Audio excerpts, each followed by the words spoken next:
नमस्कार. आज मी व्हेज थाली बनवत आहे. त्यासाठी तुरीच्या डाळीमध्ये टोमॅटो आणि मिरची घालून मी कुकरमध्ये शिजून घेतली आहे. ती घोटून घेते. आता कढईमध्ये मी शेवग्याच्या शेंगा साफ केलेल्या होत्या त्या घेतल्या, कांदा आणि पाणी घालून झाकण लावून मी शिजून घेते.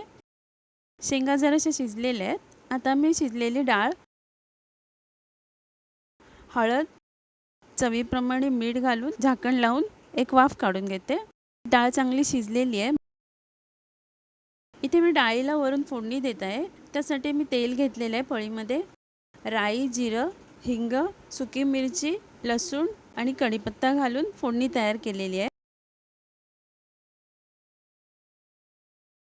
डाळीला फोडणी घालते वरून आणि कोथिंबीर घालून मिक्स करून घेते. शेंगा घातलेली तुरीची डाळ तयार आहे.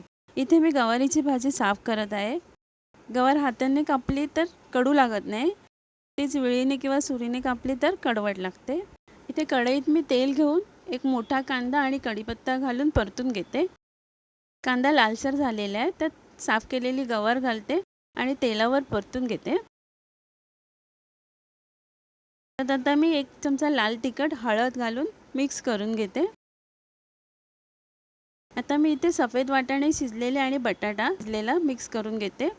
वरून चवीप्रमाणे मीठ घालते, थोडंसं पाणी घालते आणि झाकण लावून एक वाफ काढून घेते. गवारीची भाजी शिजलेली आहे.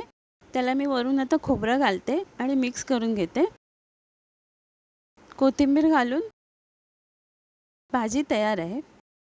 इथे मी शेवग्याच्या शेंगा फ्राय करायसाठी 1 छोटा चमचा आलं लसूण पेस्ट, लाल तिखट, हळद, चवीप्रमाणे मीठ आणि लिंबू घालून शेंगांना लावून घेते.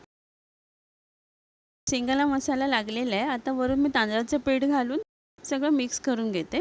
आता एका पॅनमध्ये मी तेल घेऊन त्याच्यावरती शेवग्याच्या शेंगा फ्राय करायला ठेवत आहे.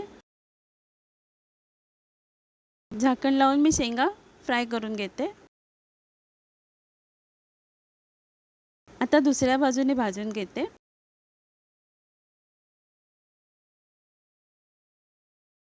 शेंगा फ्राय करून झालेल्या आहेत. आता मी सर्व करते. आजची रेसिपी तयार आहे. तुम्हाला आवडली असेल तर नक्कीच लाईक, शेअर, सबस्क्राईब आणि कमेंट करायला विसरू नका. धन्यवाद.